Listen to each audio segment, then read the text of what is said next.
The question sounds simple. Would you like to pay less in state income taxes? During an unprecedented year with a pandemic and a recession, for most people the answer is an easy yes. But before you vote on Proposition 116 November 3rd, here's a closer look at the dollars and cents of it. On the ballot for this Denver 7 360, two lawmakers, the Denver Metro Chamber of Commerce, a supporter of the idea, and the authors of two different reports studying its potential impact.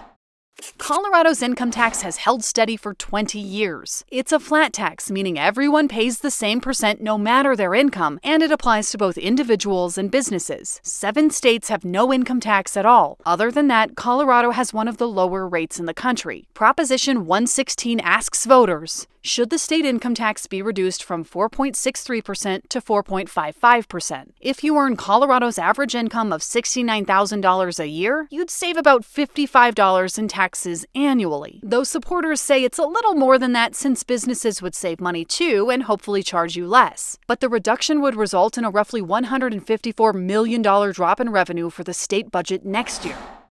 For supporters of Proposition 116, I agree. A tax cut does sound great. Why would we say no? This is a way to help people and businesses save money during a difficult time. This is the tiniest of tax cuts. John Caldera runs the Independence Institute and says it could make businesses want to come to Colorado or stay here. We want to make sure that we're more attractive than other states, and this helps a little. If you allow businesses to keep more of their own money, they can hire more people. Sonnenberg. That's Senator Jerry Sonnenberg, who tried twice to lower income taxes at the Capitol.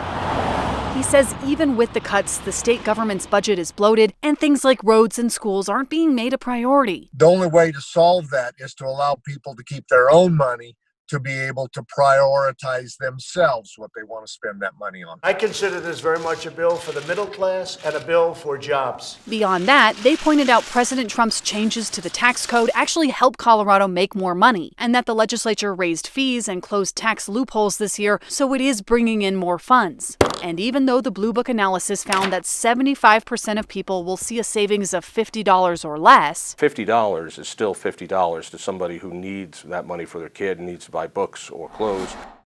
For opponents of the idea, Coloradans need the services that the state provides now more than ever. The state is already in a tough financial situation. We had to face about a $3 billion budget deficit. There were significant trade-offs that were made. That included cuts to education, transportation, mental health programs, and more. And they say this will only make things worse. Thousands and thousands and thousands of Coloradans benefit far more from the $170 million toward the state budget that provides critical services. The Denver Metro Chamber of Commerce, which represents business groups, agrees. That's probably a surprise to many people. But the reason we do is because our current income tax doesn't prevent companies from choosing to bring jobs here, or companies who are currently here from expanding those jobs. President Kelly Brough says companies care about transportation infrastructure so they can ship their goods and education to attract good employees to the state. And our failure to invest is costing us more every year.